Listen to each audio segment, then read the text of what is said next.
eating disorders and obesity. Both can currently be found in the DSM as dysfunctional ways of eating and often managing stress and anxiety and their need for control with food. So here we have our learning objectives for you to study off of, hopefully. Okay, so now getting into the good stuff. What are eating disorders? Anyone have any ideas? It's pretty much in the name. Yeah, Hannah, you want to start us off? Yes. What is also categorized as Bulimia is one of the eating disorders. I just didn't know if that. Yes, we are going to cover. Yeah. What, just generally, what is an eating disorder? Just having a negative relationship with food. Yeah, that's a really great way of thinking of it and conceptualizing it. It's a disturbance, I think, is like usually the clinical term. It's a negative, disturbed relationship with eating. Thank you both so much, Kenneth and Alyssa, with an I. Why? Tim? Okay, where's Kenneth? Here we go. All right. So looking at all these aspects of what we're going to do today. First, looking at those clinical aspects, like Kevin said, it does include bulimia. Also, we're thinking of anorexia when we are thinking of the two most common eating disorders, but there are actually many other eating disorders. What's central to both of the eating disorders, because anorexia and bulimia do tend to look very different, there is a common factor within the two, and that is that there's that intense fear of becoming overweight or looking fat or being fat. And that is for both bulimia and anorexia. Despite the fact for individuals who are bulimic, or who have bulimia, they actually tend to overeat. That is the criteria. They binge, and then they purge. But the purging part of bulimia is what's essential for meeting this criteria, especially because the purging comes from a want of not being fat or not wanting to be overweight. And then the second part for both of them as well is that pursuit of thinness and relentless sometimes. And both of these really, and you'll see throughout all the eating disorders we'll talk about today, are very, very culturally sensitive and so very important, are really interlaced with both of these common factors with anorexia and bulimia. So switching to anorexia, that's what we're going to talk about first. Let's watch the video, and then we'll talk about the characteristics and types.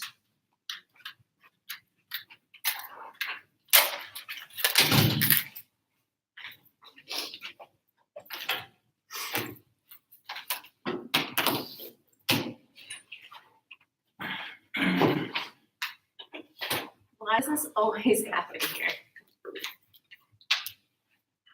That was frustrating. Okay, you know what?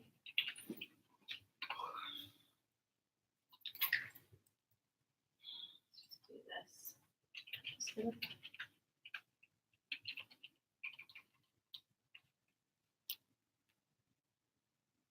There's one that looks familiar to me.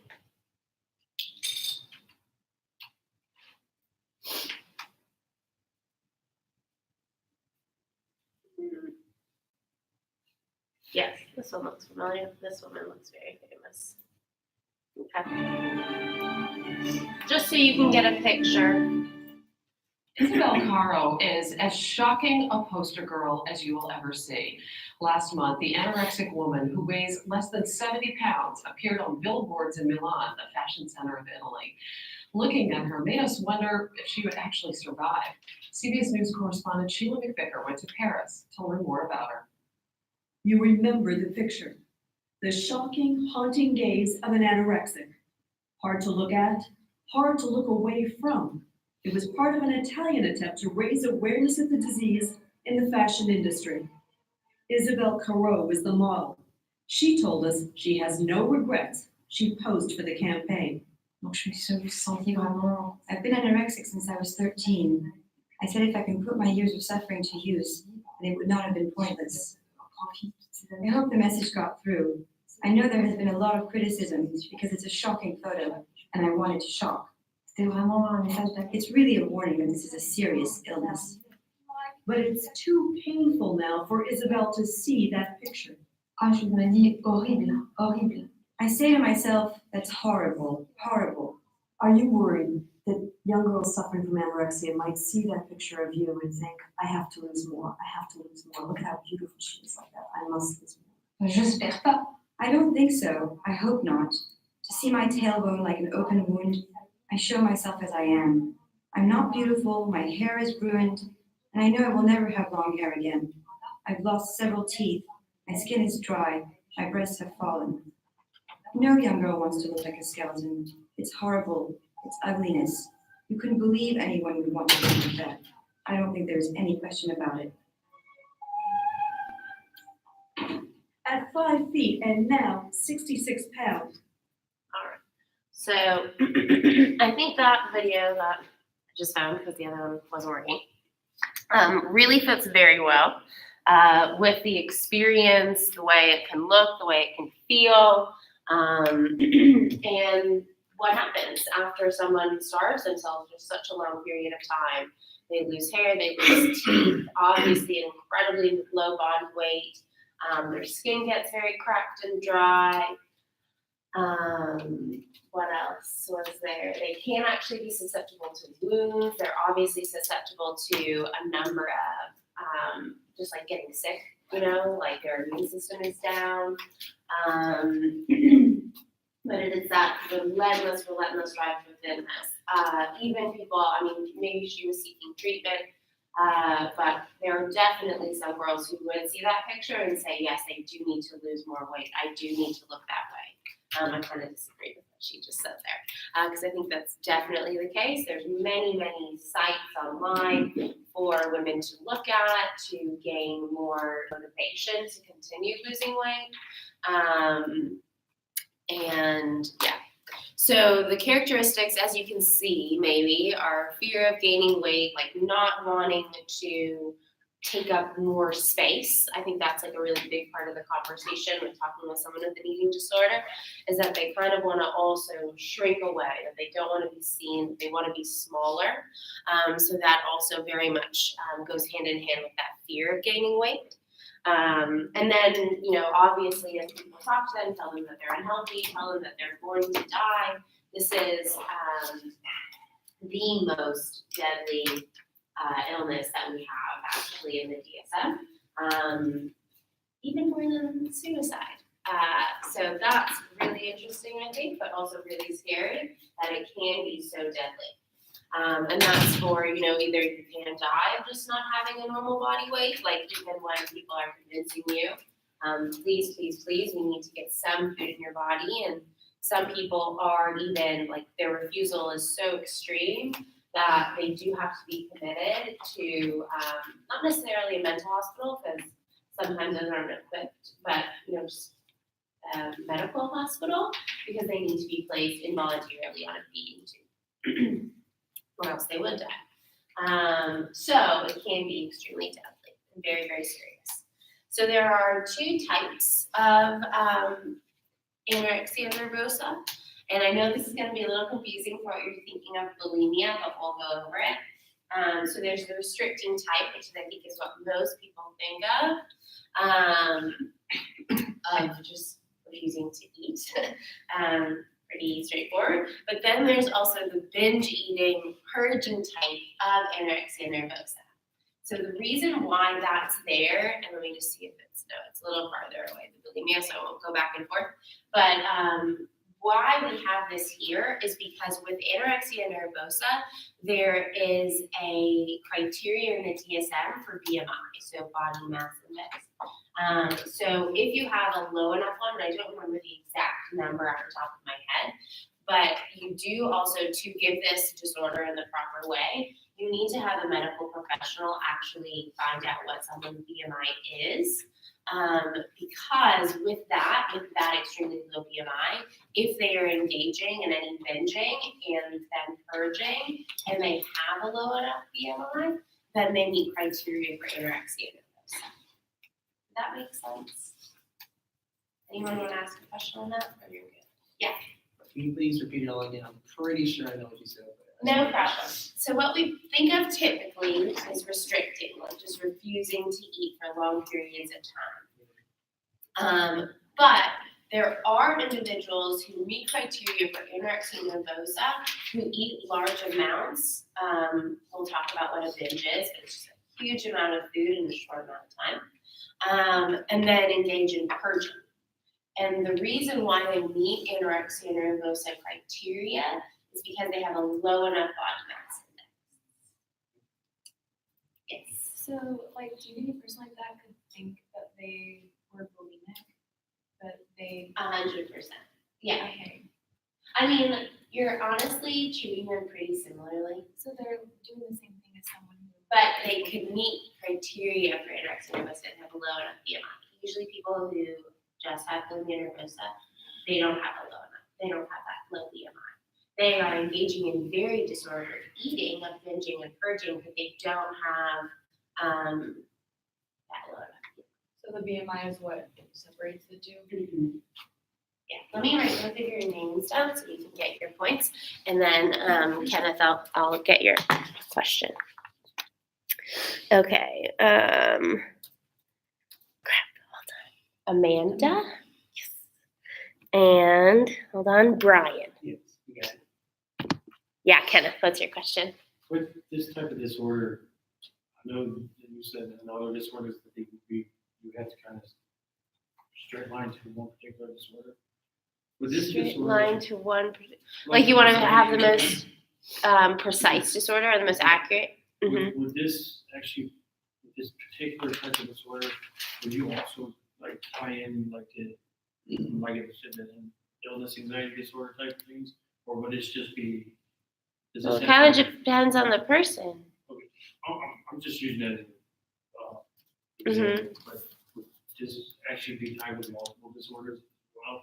Or Oh, would like, this just be straight- It's highly likely that someone who is anorexic also has some type of anxiety disorder. Is that what you're asking? I'm just asking if it would be tied to another disorder as well as having this. I mean, with all disorders, like once you have one, your risk factor of having another mental illness will increase. That's like regardless of any mental illness. So there's that. But yeah, we do still have like, I guess, the value of not wanting to overdiagnose, but that's also regardless of any disorder. Yeah. Does that answer your question? I don't know exactly what you're getting at. Okay, cool. Let me just see if I got all the things I wanted to do. Okay, so with both of them though, regardless of type, there's going to be a distortion of thoughts about the power of eating and the control of eating, like just negative thinking cycles about, and this may not be conscious for people, but I have little control in my life. I feel like there's a lot of things that I'm worrying about in the future. I can't handle and control what I put into my mouth, and therefore I have a sense of relief or a sense of power and control.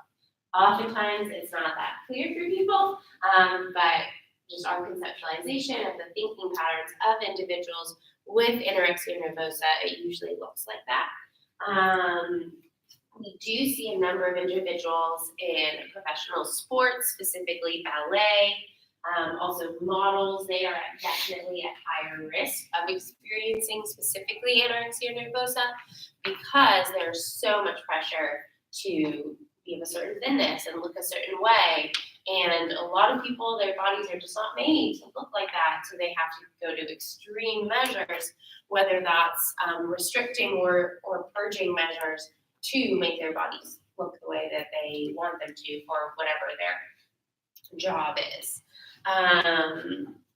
Yeah, so that's what I wanted to share about that. Okay, so you do see maybe what Kevin was asking, like you do see similarities to other disorders. Like when I was talking about that twisted thinking, we've kind of talked about that for both depression and anxiety disorders, right? But it is different because it's very specific with eating disorders. It's directed towards food. Like with anxiety, it could be, about anything, worrying about the future, jobs, school, life, relationships, who knows what people worry about. And then you could also be, depressed and have some very twisted thinking about, no one likes me and no one wants to spend time with me. I'll never make friends. But then as well, it's not specifically about food. So that's a really important factor.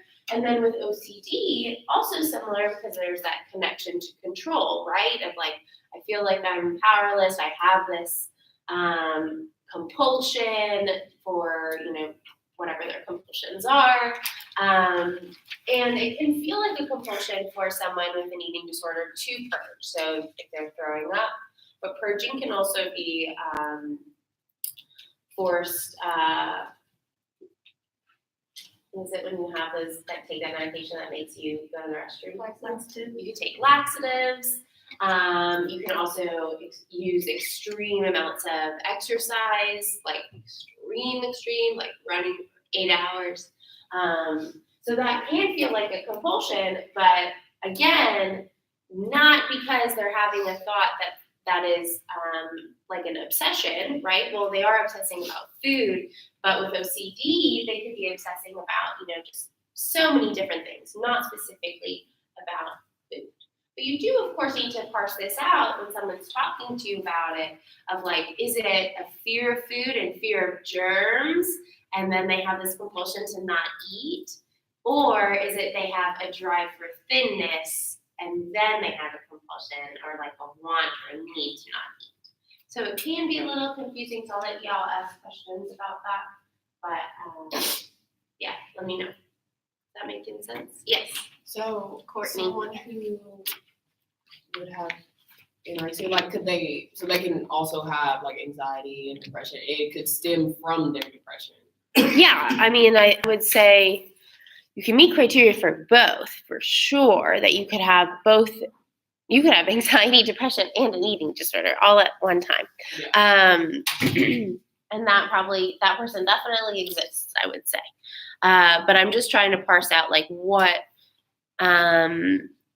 would make one person meet criteria for anxiety, what would make, like, what's the difference between the three, I guess. Yeah. Would you like me to try to parse that out more, or you feel like you got it? Okay. So I guess what I want you all to think for anorexia nervosa, the first thing is key, like about the thinking, about the feelings, about the body image. It's all about food and drive for thinness. So if a person comes in and they're reporting that they hate the way they look, they feel like they have really low self-esteem, and they're like constantly looking at their body or measuring themselves, that person can be very depressed as well, right? And they could be like, I'm also really sad. I feel like no one likes me. And I feel more blue than not. And I feel like things are never going to get better. Okay? So the parts that give them an eating disorder are that they have a low BMI if they're meeting anorexia nervosa criteria, and it's all that obsessive thinking about their weight and about like the way they look. The part that could meet criteria for depression are that they're feeling really sad more days than not. They think that no one would want to be their friend and no one wants to spend time. They're kind of isolating, and that they think things are never going to get better, that hopelessness. So those are the depression criteria, and they could exist within one person. It would make a lot of sense that they're feeling really sad. They don't like themselves very much. They look at themselves in the mirror and they think they're very ugly. But the parts about the sadness and the glumness and the mood goes with the depression. And then the parts about the body image and the thinking about food and restricting food and having a low BMI goes with the eating disorder. Yeah. Any other questions? Okay. So, what's also interesting to note, yeah. So how would you help a person like this? Ooh, let's wait for treatment because Oh, okay. I know a lot about treatment. I have a very close friend who works with eating disorders specifically, and if you're interested in this, you should check out UNT because they have a great program for it. But yeah, I'm gonna get to that, but let's not jump ahead, okay? Damn it! Sorry, I was doing so well today. I apologize.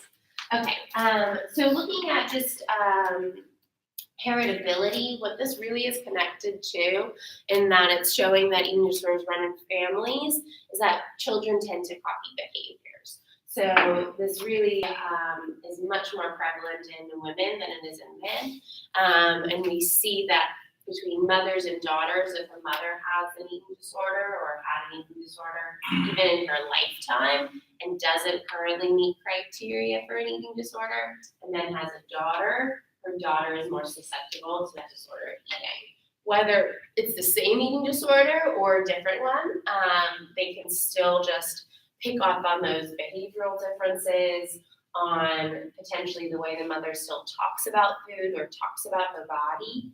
It's highly, highly influential on children. Again, mostly, oftentimes it's daughters, but it can, boys also have eating disorders. We don't see anorexia nervosa nearly as much with boys. They do tend to binge more often and meet criteria for bulimia, but it depends. So, yeah, and then also what's interesting is that just what we have here, relatively high rates of mood disorders, such as depression. So like what everyone was talking about, it is very, very likely that someone who has an eating disorder, anorexia nervosa, like what we're talking about, any of these would also meet criteria for a mood disorder. Okay, so now let's talk about bulimia nervosa. So this, unlike patients with anorexia nervosa, bulimic patients are typically normal weight, okay? Like you can't necessarily look at someone with bulimia and be like, you look like you have bulimia. Like you can kind of look at someone who has anorexia and be like, you look like you have anorexia. So that's really important. They have, again, that we probably think of as that binging. So it's that lack of control of overeating. But what's important is that, like, probably y'all have had like a feeling of like, oh man, I just ate a ton and I feel like I couldn't control myself and it was so yummy. That's not really what we're talking about here. It's not that like, oh, I did it once because it was so delicious and I was so stressed out I had like a box of donuts. This is like recurrent, it happens often, and it's not to the point of like, this tastes good. It's to the point of like, I'm gonna vomit. My stomach is so full that I've like literally stuffed my body that it can't fit. It's like not enjoyable. I ate a lot of food. It's like the very unenjoyable, sometimes painful process of binging. Do you see that difference? Because I don't want you to walk away and be like, well, I once binged. Like most likely you didn't binge. Like I think someone once told me like the amount of food that goes into a binge, it's like 4 gallons of ice cream and 3 large pizzas, and then you're getting close to a binge. So like it's like even if you've had 1 gallon of ice cream once and one like bad day, whatever it was, it's not a binge. I'll just say that. Yes. And also, like, if someone just did that once and then never again, that wouldn't be a disorder. It's No. like a persistent thing. Yes, exactly. Let me just write your name. Caroline, you're exactly right. It also has to be persistent. It's not like a one-time thing. There we go. Do you think it would be like a way to harm yourself? You can definitely see all of these behaviors as self-harming behaviors. 100% you could see it that way. Yeah. I mean, but that also, we've talked a little bit about self-harm in here, or at least if you've watched my chapter 7, we've talked about self-harm. And that does sometimes have a connection to control or feeling like there's a reason for feelings that are painful. So yeah, you can definitely connect that. But again, with bulimia, it's still connected to a drive for thinness and disordered understanding of food and body concept. Does that make sense? Okay. Yeah, Sebastian. Can this be this is a generic disease, disorder, right? Because, Is what? it does run in the family, or Yeah. can it skip generations as well? Or does it like follow one? I think usually the research has been saying that it's very connected to like social learning theory, and that's the way it is transmitted. But what is interesting is that eating disorders are highly comorbid with like family dysfunction. So that we know is transmitted generationally. Did I say that? Generationally. So if there's like abuse within the family, that we see is transmitted generationally. Alcohol abuse and use of drugs transmitted generationally. So with that, then you could see anorexia, bulimia popping up as those eating disorders being transmitted generationally, but it's more connected to the family dysfunction and then the family members' need for control in that dysfunctional environment than it being a real hereditary factor. So it's like yes and no. Okay. Yeah. I guess I just had to give more caveats to be able to say yes, because it's just not clear. Like, yeah, if your grandma had it, you're kind of thing. Okay. And then, like Caroline hit on, it's recurrent, and it happens a lot of times. So to give a how much occurrent, binge eating and purging have to occur on an average once a week for over a 3-month period. So that's like a lot. So has to occur on average at least once a week for over a 3-month period. So this is something that people are doing a lot. Yeah, Courtney? So, I don't know, do you remember the show Man vs. Food? Like, would that be Uh-huh. like, I love that show. case, but like, he's literally like, I don't know how often like it would happen, and I don't know if he's like purging. Right. Like that, So- but it's just, like, He sometimes ate a lot. I don't know if it would meet criteria for a binge, depending on like which show we're looking at. But again, different because the key thing with these eating disorders is that it's a drive for thinness. He was like getting paid and had a great show and it was very entertaining. He was showing people about crazy restaurants. He didn't have that. I mean, I don't know him. I think he actually was diagnosed with an eating disorder. Didn't he then like do something crazy? He like stopped doing the show though. Now he like Now he's like trains super other thin. people to do it. Like he like cheers on Yeah. other people. Okay, so I think his story is a little strange, like him as an individual, because I don't know the full story. But like, if you're just looking at him like in the TV show, you wouldn't want to pathologize that because again, he's getting paid. He probably doesn't have that disordered thinking, and it's like who knows how many times he does that show, and Yeah. you just wouldn't pathologize it. What happened to him after? I think someone did say he became Could anorexic. he like develop? It's probably because of that show, though. Yeah, Yeah, do you know his story? I don't know his story. That's interesting. Like, a while back, there was he like posted something on Instagram Uh-huh. that was like pro anorexia and bulimia. Oh my but not gosh. directly, and he got the show pulled from it. Really? I mean, that's actually highly typical behavior for someone who does have one of these eating disorders to post about like pro Anna, pro. Yeah. So he might have after the show, but just looking at the show, don't pathologize that. Okay. Thank you, Cyrus. And then, yeah, interesting. What's his name? If anyone wants to Google what happened to him, you can. Adam something. Adam something. Richmond. Richmond. Anyway, it is interesting. Yeah, Kenneth. I'm sorry. Can Yeah. somebody, else might go from bulimia to anorexia? Anorexia with binge eating purging type. Yeah, can one person Definitely. categorize in one and then end up being on Definitely. That's a really good catch. You can 100% start out with bulimia nervosa, get a normal body weight, and then become anorexia, binge eating, purging type. Yeah, yes. What about like EDNOS? So like eating EDNOS? or not otherwise like specified? Oh, that means that they just There's somehow another- don't meet criteria. Yeah. Like maybe it's the BMI, maybe it's that they don't do it once a week for 3 months, but like they did it every other week for a long time. Like, and it's like, that's still a lot. It's just that you have to sometimes do that. For the DSM criteria. Mm-hmm. That's just if you don't fully meet one of the criteria. And that sometimes happens, especially for people who are like right on the verge. Yeah. You still want to give them some type of disorder, or I should say, like just for their benefit so that they could, get help. So, yeah.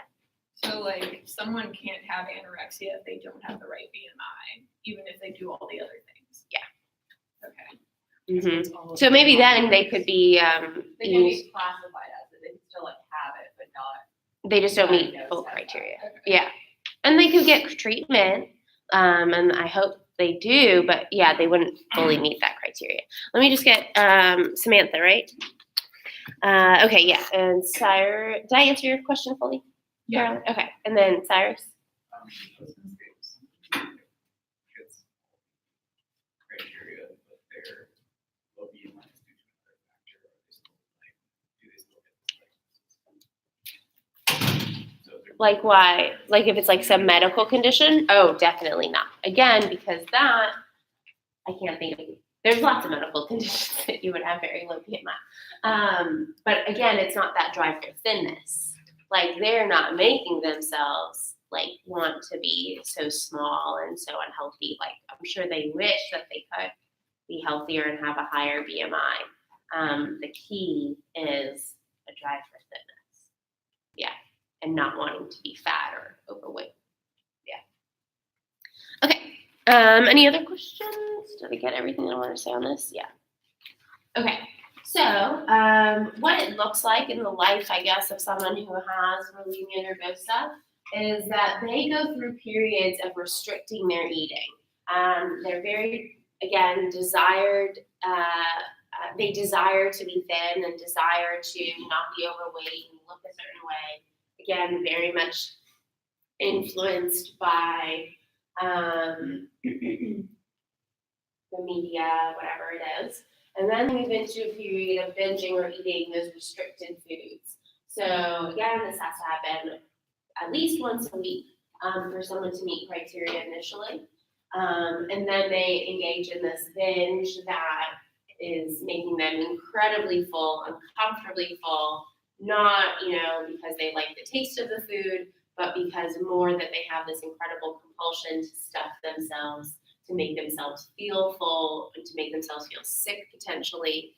It also often has a very numbing effect of like the emotions. I mean, I don't want to pathologize anyone, but I'm sure I've, grabbed a cupcake when I'm feeling more stressed out and kind of feel a little better. You can relate that. That's a very small scale. You can relate that feeling just to have an understanding. And then they would engage in the purging. Again, you have a list here. It's not always vomiting, but that often happens. But you can also have excessive exercise and laxative use. And then you just recrete, and then they're like, okay, I feel much better. It's out of my system. I feel thin again. And then they go into the feeling of restricted. But actually, this isn't like if their goal, I guess, is that drive for thinness and is to be thin. And they don't meet that, like this very twisted goal. But they are going to meet that goal by continuously purging, because that's just not the way bodies work. So they often become very frustrated. Yeah. You're like, I know a lot of ladies, they go through a lot of that because of weight loss programs, and like stuff like that. Yeah, weight loss programs can be dangerous. It can definitely be triggering for eating disorders. Definitely, yeah.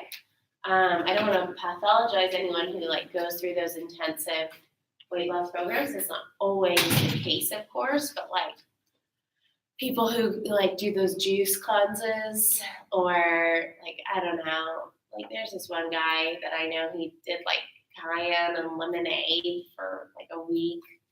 And I don't know, people have like crazy things that they do. That's like really unhealthy, and it can definitely be very triggering for an eating disorder. Very triggering.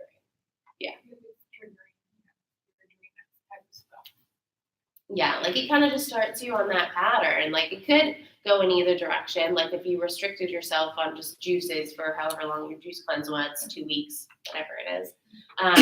You can just kind of get into a pattern of like, ooh, I kind of like this feeling of being thin. I kind of like this feeling of being empty, of feeling like I'm restricting. And then you kind of just get on that path of that maybe twisted thinking as well. Or it could also go into bulimia of like, you're starving, right? And then you like just can't stop eating. And then all of a sudden you've got a binge and you're like, well, I did that one time and it felt kind of good. And yeah, it can be dangerous. Yeah, Samantha? I feel like it's kind of like the mindset that comes with it. Mm-hmm. Like along with like kind of like crash dieting, because then your body's already like it's not on its usual. Yeah. It's unusual. So like your brain's functioning at a different level. So you're like, oh, this is like fine, and you kind of get stuck in that. Yeah, for sure. It's all about the mindset. That is key. Forgiving this disorder, it has to be. That has to be there. Yeah. But if they're doing that weight loss thing, they probably are already having some thinking about a drive for fitness. Yeah. Any other questions? All right, so then we've got binge eating disorder, which I think most often when you're thinking about bulimia, this is actually what you're thinking about, but not necessarily.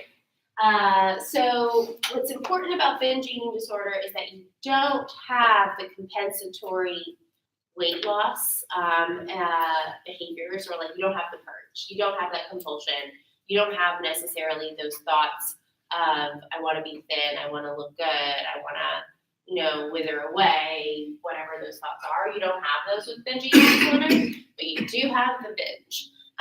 So it's frequent episodes of binge eating. Also, we need to be seeing this pretty frequently, so about once a week for about 3 months. And those individuals, you would probably guess, are typically overweight or obese. Because they are putting incredible amounts of food into their body. So that one's that. Any questions on that one? But again, it's important to be able to differentiate is you don't have negative thinking about self and you probably do have negative thinking about self, but not a drive for thinness, not that worry about being fat, not about like looking at your body, measuring, seeing if it's growing, kind of thing. And then again, we don't have the purge, whatever kind of purge it is. I mean, people actually do, unfortunately, just throw up, even if they don't mean to because they've eaten so much potentially, but that's involuntary. When we're talking about a purge, that's important for y'all to know, like, it's voluntary purging. Sometimes you can eat so much and you throw up and you didn't mean to. That's not a purge. It's voluntary purging. Okay. So here you just have like a really great little table for y'all. If it gets confusing, maybe it's like even if you're studying, just like thinking about the restricting, the binge and purge, like the combination binge and purge, purging, not purging. So it's just all right there, and hopefully it's going to be clarity for you. Okay, is that big enough in your notes that you can see it? Just realized it might be a little small for you. Can you see it in yours? You can take a picture. That could be helpful if it's too small in yours. Just let me know. Yeah. Okay. Good. So now let's look at this age of onset. Why do you think? I bet y'all can guess. Why do you think it happens around this age group, 16 to 20-year-olds? It's when you're like the most like conscious of what other people think So much. And your body is not the little girl you used to be, right? So your body is changing. You're thinking about people who you may be attracted to sexually, wanting to be attractive to them. Pressure is building. Yeah, what else? I was gonna say though too, because it's after puberty, so you're not like you said, you're not comfortable with your body yet. So seeing other people, you're just like trying to get used to your new body. Yep, thank you, Tristan. What else? Any other ideas, Cyrus? Yeah, the media is huge. Like, you're probably on a lot of Facebook and Instagram and Twitter and whatever the kids do, Snapchat, whatever they're doing now. And that's huge as far as posting pictures and looking at that and reading blogs, fashion, all of those things are huge then. Can anyone think of what happens, around 18 years old in this country? Goes off to college. Why do you think that could be a risk?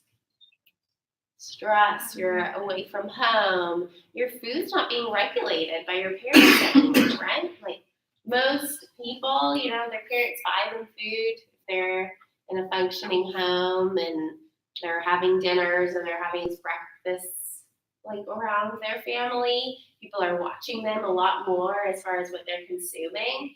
And then all of a sudden, you think their roommate is watching them at the cafeteria, not a chance, right? Like you get free reign.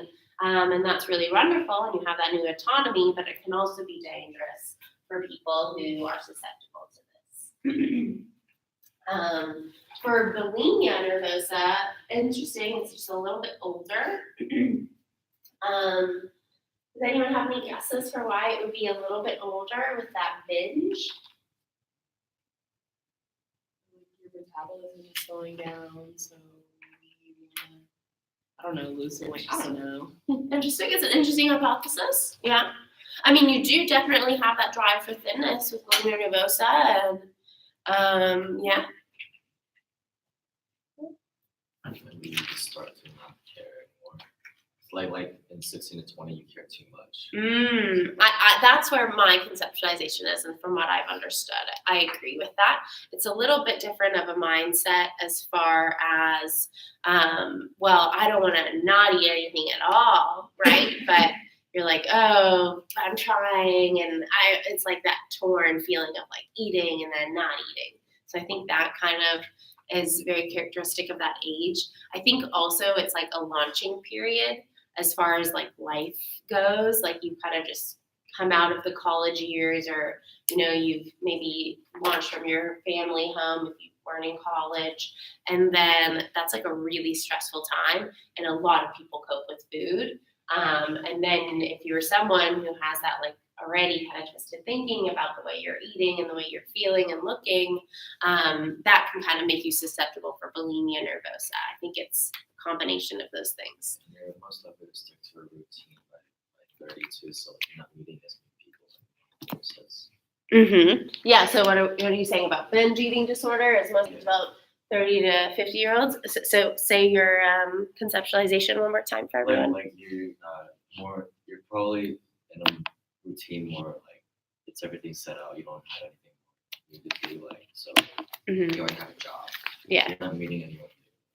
Like college, you see. So you're saying like you don't have as much societal pressure at that age. Yeah, that I definitely agree. That the societal pressure, you've reached a level of maturity, I think, and maybe you've found someone that already appreciates you, or you could be really dissatisfied in that love life, and then again, you just maybe aren't as susceptible to societal's views about the way your body looks, but you could still be susceptible to that way of coping with food, and wanting to numb whatever's going on for you with food, and then you'd be engaging in that binge eating disorder. So like I said, much more likely for females. Sorry, I looked into this light for a little too long, and I like seeing spots. So 3 females for every 1 male with an eating disorder. Again, much more likely for women to experience eating disorders than men. Why do y'all think that is? pressure on their parents. Yes, that is the bottom line. And I think it's a specific pressure too. It is a specific pressure to be thin, to be meek, to be attractive, to be small and cute, right? For men, they also, I think, do have pressures as far as like what to look like, to be fit, to be strong, but to be big. So that doesn't really lend itself as well. But you do see, and thank you, Taylor, you do see men who do experience binge eating disorder, who experience bulimia nervosa, anorexia nervosa. Bulimia nervosa specifically, it often looks different for men. They engage in excessive exercise as their purge. That you can, I definitely don't want to stigmatize the men who work out very often, but there is a limit. Like there is too much that does get to potentially purging, to want to rid yourself of fat, to like just want to have muscle and be very clean, and to be like afraid of looking bigger in a not good way. You can definitely see that line of thinking, I think, in men too. And that does happen. A lot less likely for anorexia nervosa, but it still happens. We actually see that more in the, like right here, the gay community. Especially for anorexia nervosa, they do have just different expectations for the way men look, I guess, as far as what's attractive and what's acceptable in the gay community. So that makes them much more susceptible for anorexia nervosa in specific. Yeah. Any questions on this? Yeah. It's pretty interesting stuff. I feel like eating disorders. So let's look at those prevalence rates. The risk of developing anorexia nervosa seemed to increase during the 20th century. I bet y'all can guess. Media, social media, ads, movies, TV, bloggers, magazines, fashion ads, all of that just really made these disorders skyrocket. In one study, lifetime rates of this disorder were higher in people born after 1995 than before this time. So clearly there's a big shift in our society and like our expectations of what bodies should look like. And that kind of makes sense. You can think of like that 1945 time and people just kind of get thinner and thinner, right? Like the old ads that you can think of, like women were really curvy and buxom and beautiful, and then I just get smaller. Wait, 1995 or 45? 45. Okay, those are very different. Did I say 95? I maybe I just heard it. I meant 45. Yeah, they just get a lot thinner. Okay, so prevalence of binge eating disorders about 3.5% in women, about 2% in men. Again, binge eating disorder in obese people is about 6.5 to 8%. So you do see a higher incidence of individuals who are overweight in that way. U.S. lifetime prevalence of anorexia nervosa is around 0.9%, so that's pretty small. That's good in women, and 0.3% in men. That's real small. And then 1.5% in women and 0.5% in men. Again, pretty small, but likely one of you can think of a person with an eating disorder. There you go. Again, this can be extremely, extremely dangerous. Death from heart arrhythmias, kidney damage, renal failure. We already mentioned skin tightness, just lower functioning immune system. People's eyes can go bad. People's hair falls out, but they also get like, I forget what the medical term is, but they get this like fur on their body. It's like this like baby hair fur because their body's trying to keep themselves warm. Their body can just totally shut down and go into just total organ failure. Yeah, so really bad stuff can happen. Any other things that I would think of that I haven't listed? Well, my mom's a dental hygienist, and she says when she can Yes. see people immediately when they have any kind of like disorder, especially bulimia, because when you grow up, it like starts, your teeth start rotting. Stuff. Yeah, because the acid from your stomach comes up, and that's not what it's supposed to Like be. your in gums body. start receding, and so the second they like look at the mouth, the gums are already bleeding. Because they're so low. Wow. Yeah, that definitely happens a lot.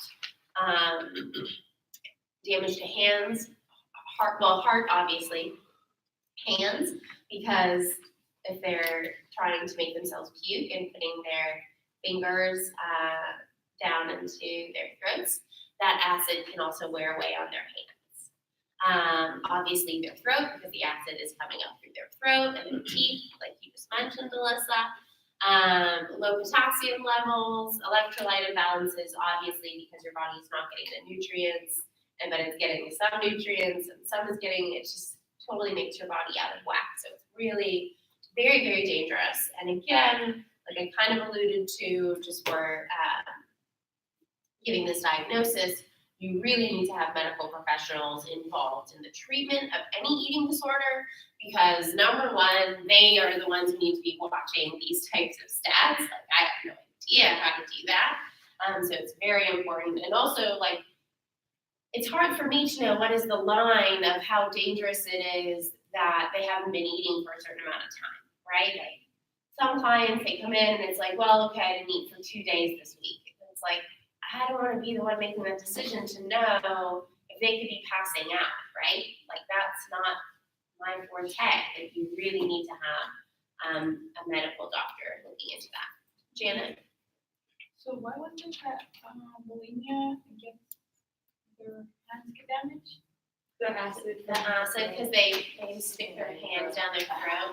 Oh, Yeah. And then like inevitably that kind of touches their hand. Or maybe like they're touching the vomit is the bottom line. Yeah, pretty sad.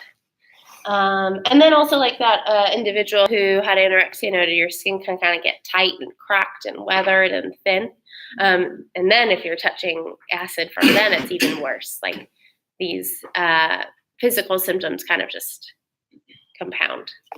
Yeah, Courtney. So in the book it says like people with bulimia can form like puffy cheeks or like chipmunk cheeks from their saliva, like swollen. Interesting. Oh my gosh, parotid glands? I don't know. Something with your saliva. I don't know. Like there's acid in their saliva now? Is that what it's saying? It says it's not painful, but it's very Wow. the glands become inflamed and that causes your cheeks to like Interesting. get Wow. Is this reversible? Like, is it, well, never mind. Yeah, can it go? No. Well, I mean, these physical symptoms, some of them aren't. Like a lot of women, unfortunately, this is a big one. They lose their ability to have children. It affects their fertility. And then that's not reversible. Like some of these are not, like the damage to your kidneys, renal failure, damage to your heart. Like we don't have medications to fix that. Like your hands will probably get better if you stop touching vomit. Like those will probably heal. Like those like external stuff, like even the electrolyte imbalances or low potassium, like we do have medication for that, and with time it can, but there's long time physical effects for this. Like throughout your lifetime. People, even if they don't die from this eating disorder, they do have a shorter lifespan in general. Yeah, really serious. Okay, so let's look at just more of this as far as like what all the body things you've got it broken down here. So brains, can't think right, fear, just think about when you're hungry. Like I get hangry, right? It doesn't work so well for you. Hair thins, blood, you can be anemic, lose low iron, muscles and joints are weak. Just maybe even having trouble walking because you're so tired and like the proteins are breaking down in your muscles and you just don't have the correct amount of proteins. Osteoporosis, that you don't have enough calcium, so your bones can just become brittle. Kidney failure, low potassium, constipation and bloating, because again, your poop gets hard because it doesn't have like the proper ability to soften that stool.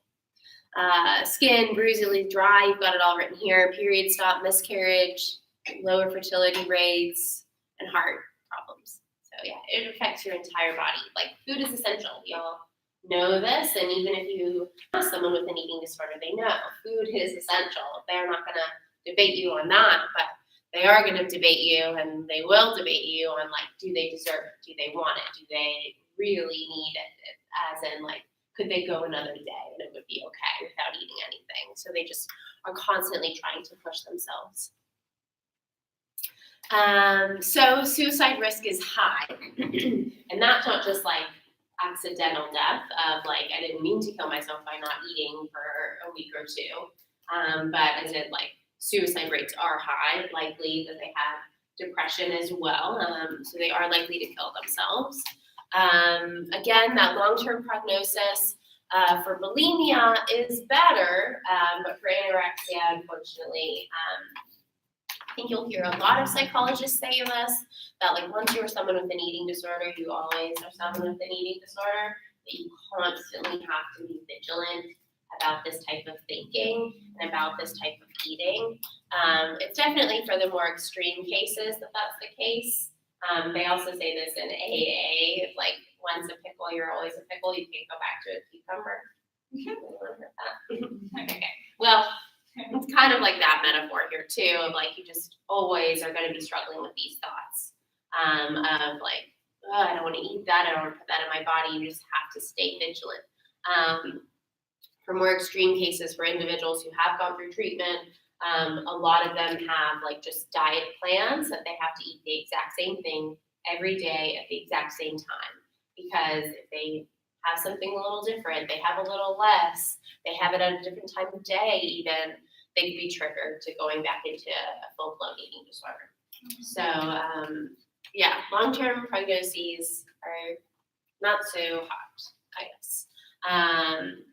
And again, you also have high rates of remission, because again, you have to be so vigilant. So if you're not, it kind of makes sense that there's going to be high rates of remission.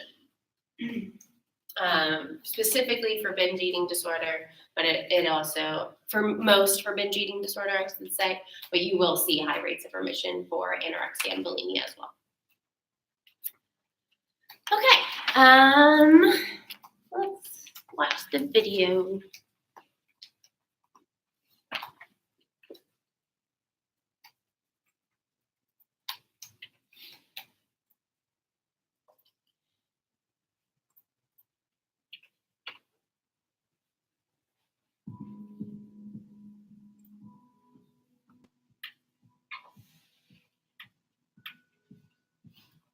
I'm suffering from an eating disorder.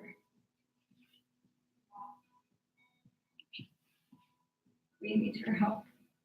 Otherwise, I don't have a shot.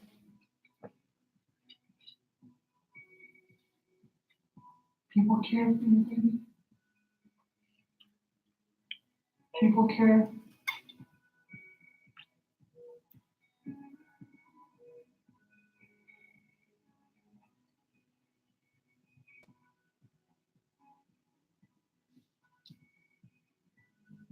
They were so worried about my body that my body wasn't responding to any of the treatment because they didn't understand that the brain had to come along with the body. I was finally treated with respect, and I didn't know that I deserved it.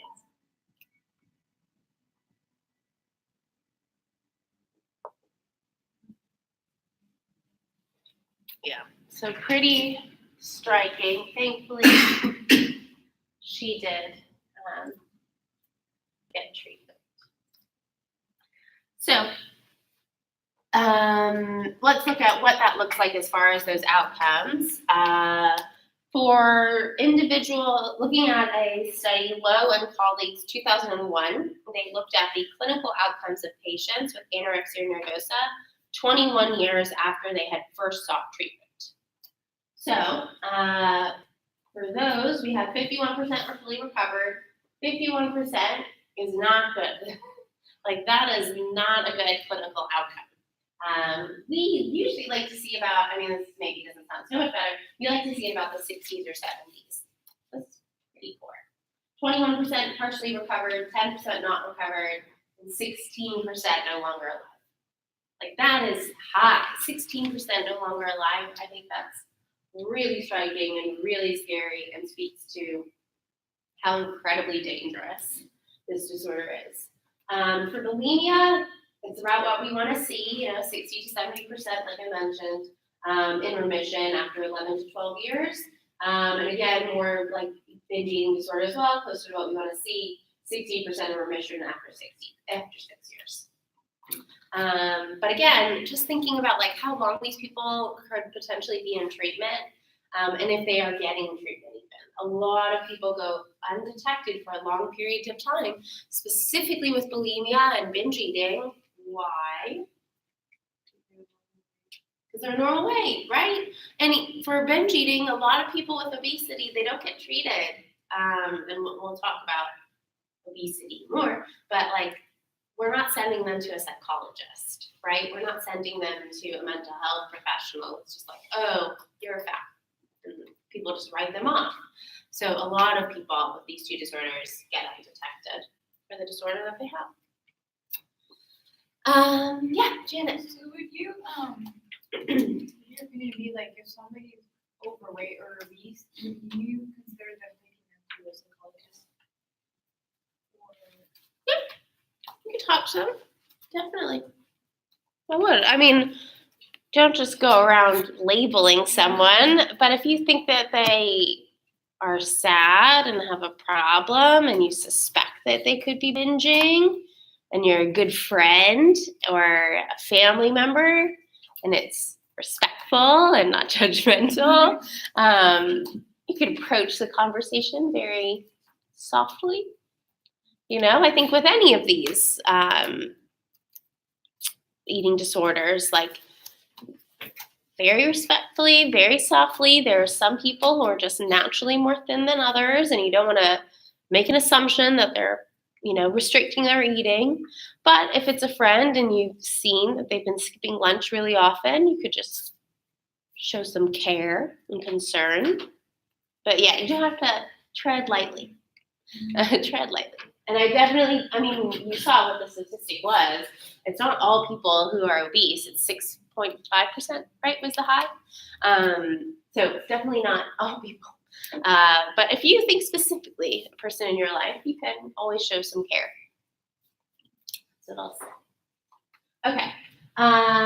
So just looking more at that crossover and what we could see, kind of you asked this question of like, can someone switch, from like moving from binge eating to bulimia to anorexia? You could definitely bi-directionally go in whatever direction you want as far as, well, usually you don't go anorexia.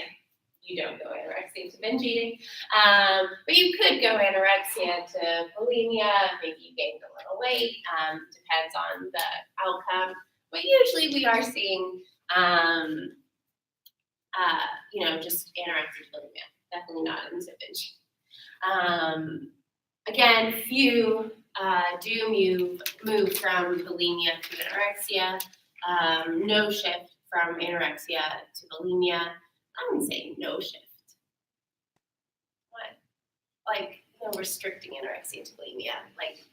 I think it can, but maybe less often. And then again, definitely not binge eating to anorexia. Those two don't go. Or around the anorexia bulimia category. And here you have just another way of looking at it clearly. Who did this study? Fichter and Quadfleet in 2007, and I guess a replication of Eddie Jor et al. 2008. So they looked into this and how it can overlap and move. Okay, so getting closer into treatment and what this is going to look like for us. We see that personality disorders in the anxious avoidant cluster, it's just a type of personality disorder. It's those who, anxious personality disorder. They do tend to have anorexia more often and tend to have bulimia more often. Those are the types of people that are like a little anal retentive, if you've heard that. They're much more type A, much more controlling characters, I guess. And then also the type to avoid social interactions, distance themselves from other people, maybe see themselves as separate, as better, as not like others, I guess. So we do see that more often. We also see the cluster B, those who are like more dramatic and irrational or maybe like overly gregarious, like the histrionic types of like always wanting to be the center of attention kind of people. You know what I'm saying? Okay.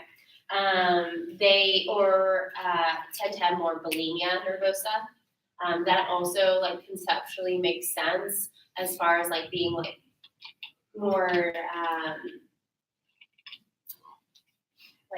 more impulsive and more like just doing kind of like loud, crazy, big things that kind of like conceptually goes hand in hand with having like huge amounts of food. Like they're just kind of people that like will do like huge things and make like really big impulsive decisions and kind of go for the crazy and the wild.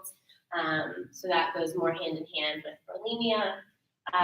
More than a third of patients with eating disorders have engaged in other self-harming behaviors. So we mentioned like clinically you can be thinking of just having an eating disorder, of that restricting, of that purging, of that binging as the self-harming behavior. And I mean, makes sense again, if you're already engaging in some self-harm behaviors to your body, you definitely are more at risk of other self-harming behaviors.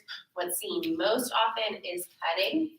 And again, that kind of makes sense. If you have so much dissatisfaction with your body and the way you look, it kind of like conceptually again goes hand in hand with like maybe wanting to degrade your body, disliking your body, bringing pain upon your body.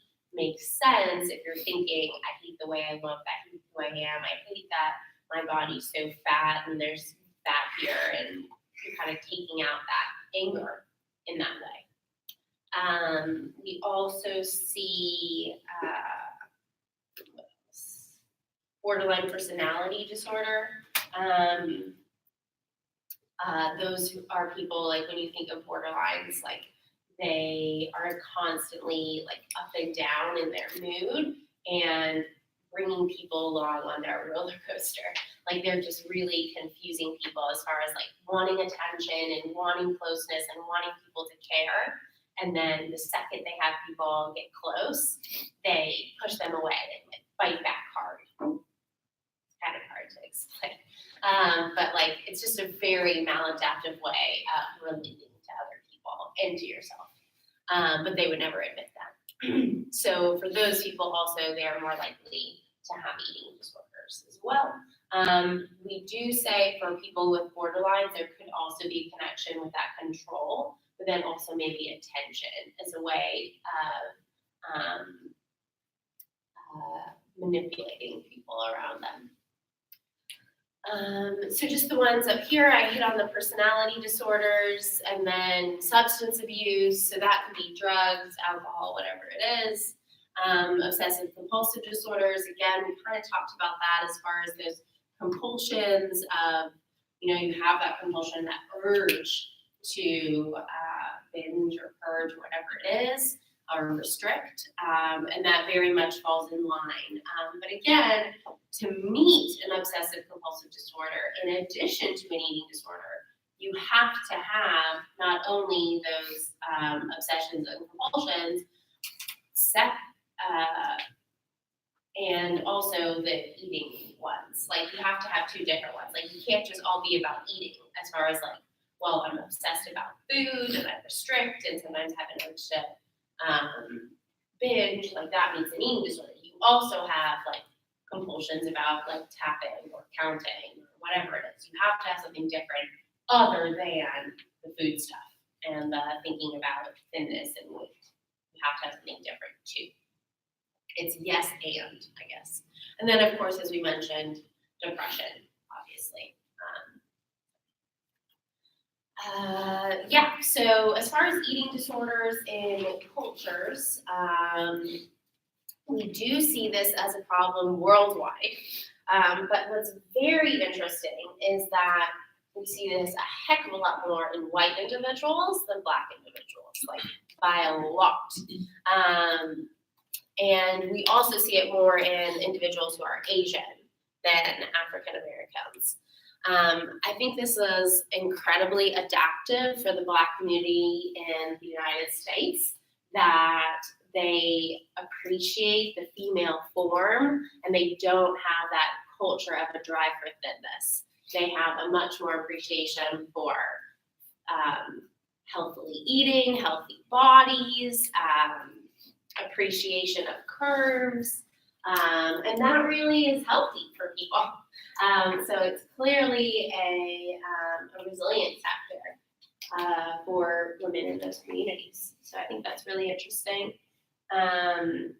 What you also can see is there's some preoccupations in different religions with food that can be a risk factor for eating disorders. So, like if you already have dietary restrictions, like in the Jewish faith and the Muslim faith, there's like different eating restrictions, I guess they have based on their scripts and their texts. So like that kind of like that already, that thinking of like, yes, I can eat that and no, I can't eat that, kind of puts people on the train of restricting already. So that can be a risk factor. What also can be a risk factor is like a religious ideal of like inflicting pain on the self. I think I've heard of that in Christianity and some other religions of like wanting to restrict yourself physically to be more spiritual. That fasting. Yeah, like fasting, but then also like, I don't know what it's called. There's Lent and like Lent, and then like flogging. Is that flogging? Like Yeah. people like cut themselves on their backs. What's that? I don't remember what that's called. But like that also, like that mentality of like inflicting pain on your body to bring yourself to a higher spiritual level can also be a risk factor for eating disorders. What else? Just overall, we do see this, like even though it is a worldwide problem, we see this problem just much more in Western cultures. Again, it's so closely related to the media and magazines and social media and whatever else, that it's really just important to note that. And, oh, this is interesting. For more underdeveloped countries, so like countries in Africa who maybe don't have clean water and don't have the same access to food, thinness is not seen as an ideal because they're seen as like sickly and poor. So there, it's much more seen as ideal to be a larger person, so you don't see eating disorders as much. And then also, purging is seen a lot less often in more developed, a lot less often in less developed countries because like of the water situation and of plumbing and of like just where bathrooms are, like you can't really purge in private if you don't have access to a private bathroom. So people are going to see you vomiting and they're probably going to be like, what the hell are you doing? Like we're here, you can go into a bathroom and no one knows. So interesting. Okay, so it's 10:15. Hopefully when y'all get back, the food will come. I'm pretty sure. Do you remember what time they said, Courtney? They didn't put a time in there. So I'll go check on it. But yeah, come back y'all in about 10 minutes. And I'm gonna go check on the food section about when it's coming. So come back at 25.